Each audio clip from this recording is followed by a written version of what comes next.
Lamlock terpaksa hidup bersama direktur karena kesalahannya yang tidak disengaja. Dia tidak pernah mengalami hidup semewah ini. Ia menyentuh semua barang mewah di rumah. Ini membuat direktur kesal hingga mendorongnya ke sofa. Juga memperingatkannya untuk tetap duduk di sini. Tapi apa yang dilakukan Lamlock? Ia menyentuh semua barang yang ada di dalam rumah. Kemudian tidur berguling di lantai.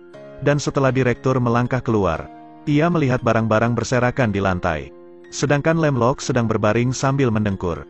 Dia sengaja menginjak mainan ayam. Membuat Lamlock terbangun dari mimpinya. Ketika saya kembali, kau harus telah membersihkan semuanya. Tapi Lamlock tidak membersihkannya. Dia malah menari mengikuti alunan musik.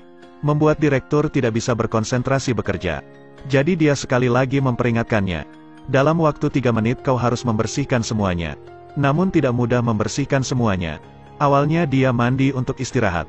Tapi karena letak sampo terlalu jauh, sehingga terjatuh ke bak mandi lagi. Mendengar suara itu direktur bergegas masuk ke kamar mandi. Berikan handuknya. Ia segera melemparkan handuk untuk Lamlock. Tapi baru saja keluar dari bak mandi, Lamlock tergelincir lagi. Melihat itu direktur segera menariknya. Namun alhasil direktur juga tertarik oleh Lamlock ke bawah bak mandi. Keduanya tak sengaja melakukan kontak intim lagi. Dan untuk menebus kesalahannya, Lamlock berinisiatif akan mengurus semua yang ada di rumah. Saat direktur pergi bekerja, dia membersihkan semua celah di rumah. Ketika dia memasuki kamarnya untuk membersihkannya, dia melihat boneka beruang di tempat tidurnya. Jadi dia memegang boneka itu lalu menciumnya. Lalu dia ingat direktur sangat menyayangi boneka ini. Bersiap untuk membersihkan boneka itu. Jadi dia melemparkan boneka beruang ke mesin cuci.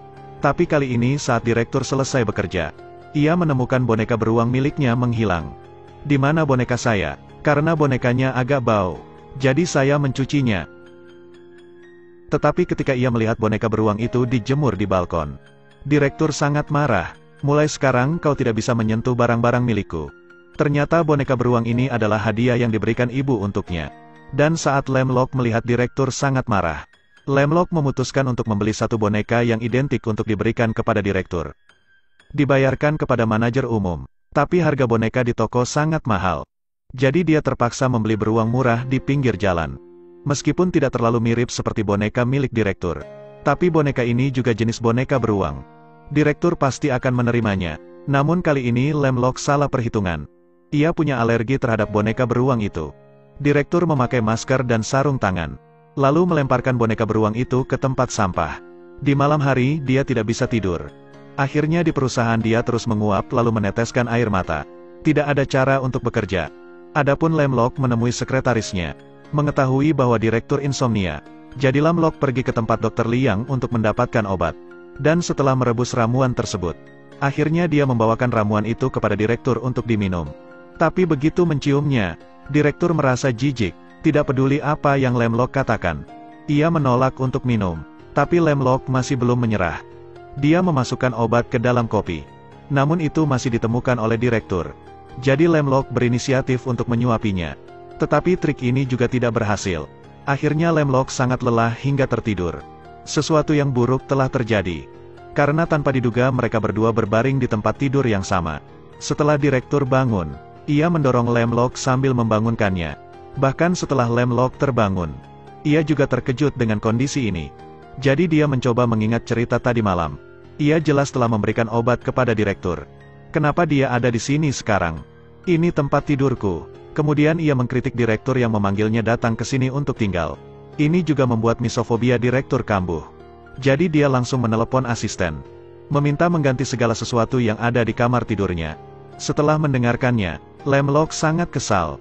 Kau tidur denganku, tapi kau masih mengkritikku. Mulut mengatakan demikian.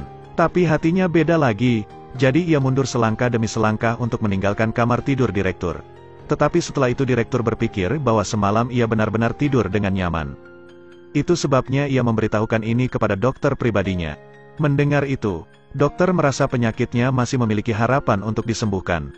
Dokter juga mengatakan kepada direktur, jika kondisinya memungkinkan, Anda dapat mencobanya sekali lagi. Namun setelah direktur kembali ke rumahnya, dia menemukan Lamlock telah mengubah interior rumahnya menjadi warna pink. Bahkan dia juga menjamin bahwa malam ini akan membantu direktur untuk tidur nyenyak. Apakah kamu puas? Ada kejutan yang menunggumu di lantai atas. Kemudian dia menarik direktur ke kamar tidurnya. Kamarnya juga berwarna merah muda. Ini membuatnya gila. Tapi Lamlock dengan polosnya mengatakan total biaya untuk jumlah dekorasi ini.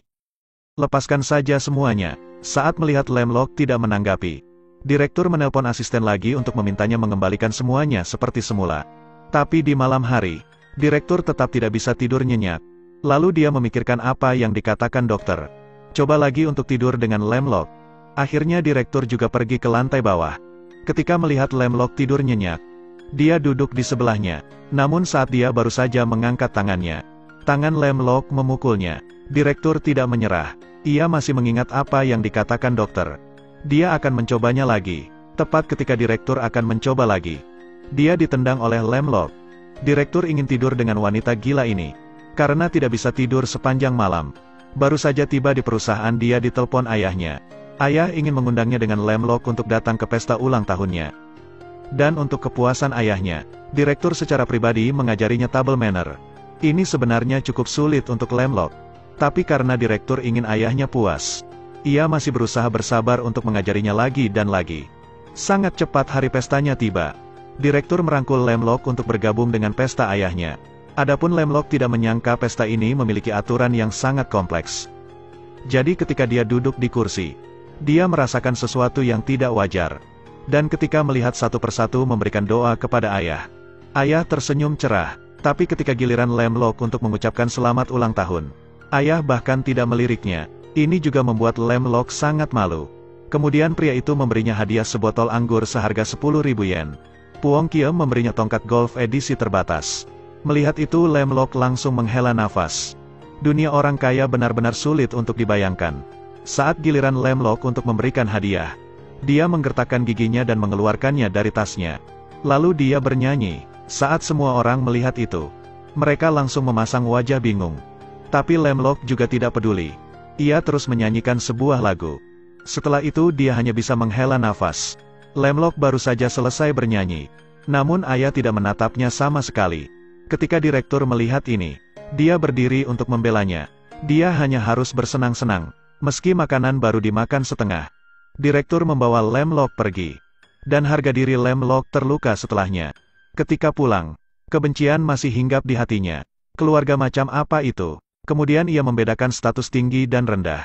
Jadi ia berniat menggunakan kekuatannya untuk mengubah cara mereka berpikir. Setelah pesta, demi mendapatkan cinta direktur, Puong Kie berpakaian dengan gaya yang sama dengan Lamlock.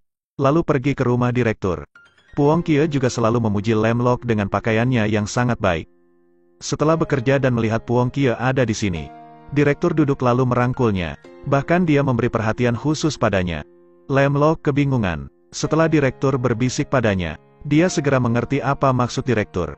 Dan karena Puong Kie tidak ingin melihat mereka begitu intim, jadi dia hanya harus pergi. Lamlock dengan cepat mendorong direktur lalu berkata, "Kau telah melanggar kontrak. Bagaimanapun juga ini merupakan situasi darurat." Dia juga memperingatkan Lamlock, dilarang mengungkapkan apapun kepada Puong Kie. Tapi direktur masih mengalami kesulitan di malam hari. Ia berguling-guling di kasur dan tidak bisa tidur. Jadi ia mengingat lagi perkataan dokter. Kemudian dia segera turun ke lantai bawah.